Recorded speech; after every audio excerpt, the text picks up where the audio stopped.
வணக்கம், நான் உங்கள் அப்ஜித்.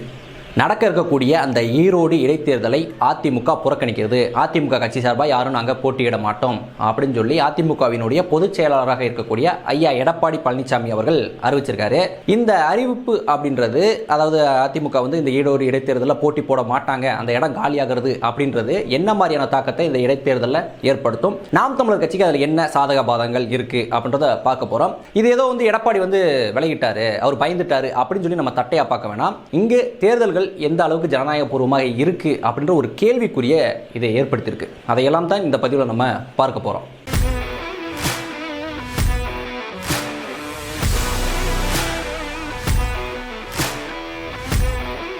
இன்றைய தேதிக்கு அதிமுக களத்தில் இறங்கி செயல்படுறாங்களோ இல்லையோ, அவங்க கிட்ட தான் எம்எல்ஏ இருக்கு, அவங்க தான் அதிகாரப்பூர்வமான எதிர்க்கட்சியாக இருக்காங்க. அப்படி அதிகாரப்பூர்வமான எதிர்க்கட்சியாக இருக்கக்கூடிய எம்எல்ஏக்களை கையில் வச்சிருக்கக்கூடிய அதிமுகவை ஈரோடு இடைத்தேர்தலிருந்து நாங்கள் பின்வாங்குறோம், நாங்கள் புறக்கணிக்கிறோம், தேர்தல் நேர்மையாக நடக்கும் என்ற நம்பிக்கை எங்களுக்கு கிடையாது அப்படின்னு சொல்றாங்கன்னா, இங்கு இடைத்தேர்தல்கள் என்ன லட்சணத்தில் நடக்குது அப்படின்றத பாருங்க. இங்கு வெளியே இருக்கக்கூடிய இந்த 200 ரூபா ஓபிகள்லாம் கம்பு சுத்தலாம், எடப்பாடி எங்களை பார்த்து பயந்துட்டாரு, அவ்வளவுதான் முடிஞ்சு, இனிமேல் திமுக மட்டும்தான் அப்படின்னு சொல்லலாம். ஆனா உண்மையிலேயே அந்த விவரம் தெரிஞ்சவங்க, குறிப்பா கடந்த முறை நடந்த அந்த ஈரோடு இடைத்தேர்தலை கண்ணில் பார்த்தவங்க, அந்த ஈரோடு இடைத்தேர்தல் எப்படி நடந்துச்சு, அங்கு எந்த அளவுக்கு ஜனநாயக படுகொலையை இந்த திமுக செஞ்சுச்சு, அதை எப்படி இந்த தேர்தல் ஆணையம் கண்டும் காணாமல் இருந்துச்சு அப்படின்றதெல்லாம் தெல்ல தெளிவாக தெரியும்.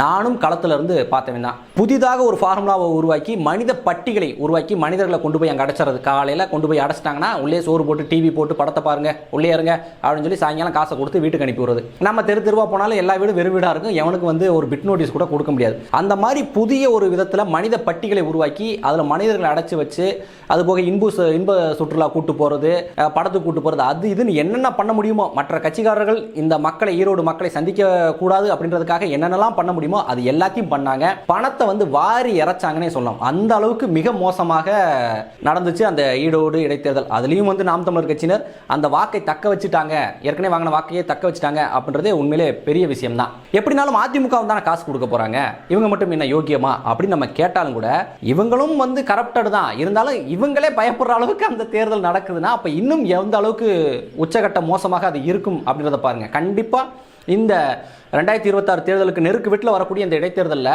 எப்படியாவது ஜெயிச்சே ஆகணும், எந்த இடத்துல நம்ம லூஸ் பண்ணிடக்கூடாது அப்படின்றதுக்காக அந்த முதல் நடந்துச்சுல ஈரோடு இடைத்தேர்தல், அதை விட பல மடங்கு பணத்தை செலவு பண்ணுவதற்கும் ஆள்களை உள்ள இறக்கி வேலை பார்க்கறதுக்கும் திமுக தயாராக இருக்கும். அதை புரிந்து கொண்டு தான் எடப்பாடி அவர்கள் இப்பவே விலகிட்டார். இப்போ பார்த்தீங்கன்னா கேமில் இருக்கிறதே நாம் தமிழர் கட்சி, திமுக, அப்புறம் பிஜேபி ஏற்கனவே தனியாக நின்று ப்ராக்டிஸ் பண்ணிட்டாங்க. இந்த தேர்தலில் அவங்க தனித்து போட்டியிடுவதற்கான வாய்ப்பு இருக்குது. அதுவும் 50-50 தான். போட்டியிட்டால் இடலாம், எதுக்குப்பா இந்த தேர்தலில் போய் செலவு பண்ணிக்கிட்டு அடுத்து பார்த்தீங்கன்னா 2026 வருது அதில் பார்த்துக்கலாம் அப்படின்னு நினைக்கலாம். அல்லது இதில் ஏற்கனவே அதிமுக விளைவிச்சு அவங்களுடைய வாக்கு நம்ம அறுவடை பண்ணோம்னா நம்ம ஒரு பெரிய கட்சியாக இங்கே காட்டிக்கொள்ளலாம். 2வது இடத்துக்கு வந்துட்டோம்னாலே அது நம்மளுக்கு ஒரு இமேஜாக இருக்கும். அது 2026 தேர்தலில் நம்மளுக்கு ஒரு பலமாக இருக்கும் அப்படின்ற அந்த பல பரீட்சைக்கு அவங்க உள்ள இறங்கி வேலை செய்யலாம், அவங்களும் போட்டியிடலாம். எனவே இந்த பிஜேபி போட்டியிடுது அப்படின்றது 50-50 தான். ஒருவேளை பிஜேபி போட்டி போடல, இதை நாங்கள் புறக்கணிக்கிறோம், இது நேர்மையாக நடக்குன்னு எங்களுக்கு நம்பிக்கை இல்லை அப்படின்னு சொல்லி பிஜேபியே சொல்ற அளவில் அந்த தேர்தல் இருக்குமே. ஆனால் அங்கு பல பரீட்சை அப்படின்றது நேருக்கு நேராக நாம் தமிழர் கட்சிக்கும் திமுகவுக்குமா தான் இருக்கும். கடந்த முறை தேர்தலின் போதே அங்கு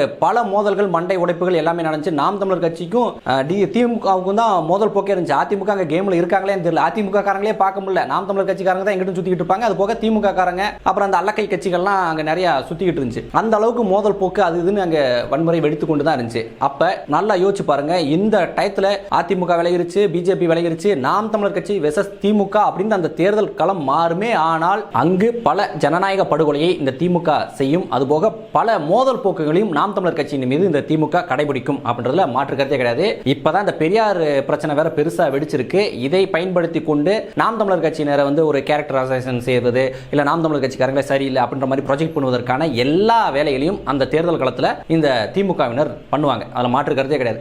இதையெல்லாம் எப்படி சமாளித்து அந்த தேர்தல் களத்தில் நம்மளுடைய வாக்கை தக்க வைத்துக் கொண்டு மேலும் கூடுதலான வாக்குகளை நாம் தமிழர் கட்சியினர் வாங்க போறாங்க அப்படின்றது தான் இதில் இருக்கக்கூடிய சவாலான விஷயம். நம்ம பொறுத்திருந்து பார்ப்போம், என்ன பிஜேபி கேம்ல இருக்கா இல்லையா அப்படின்றத நம்ம பொறுத்திருந்து பார்த்தாலே தெரிஞ்சிடும். இதுல நாம் தமிழர் கட்சியினரை உற்சாகமூட்டக்கூடிய ஒரு விஷயம் என்னன்னா, நாம் தமிழர் கட்சி இப்ப அங்கீகரிக்கப்பட்ட மாநில கட்சியா உருவெடுத்திருக்காங்க. நிரந்தரமான சின்னம் கிடைக்க போது, ஒரு புது சின்னம் கிடைச்ச கையோடு ஒரு இடைத்தேர்தலில் போட்டியிட போறாங்க. அந்த உற்சாகம் என்பது நாம் தமிழர் கட்சி தம்பி தங்கி கிட்ட பெருந்திரளாவே இருக்கும், அதில் மாற்றுக்கிறதே கிடையாது.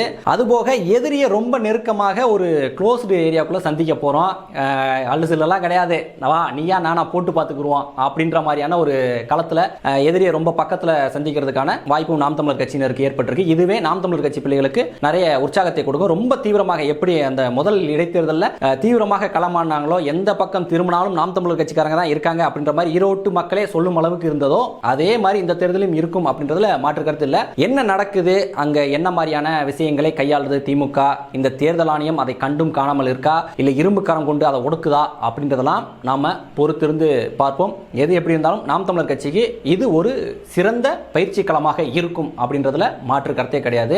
இந்த காணொலி சம்பந்தமான உங்களுடைய கருத்துக்களை கமெண்ட்ல தெரிவிங்க. என்னால் முடிஞ்ச பதில்களை நான் சொல்றேன். வீழ்வது நாம் ஆயினும் ஆள்வது தமிழாகட்டும். நன்றி.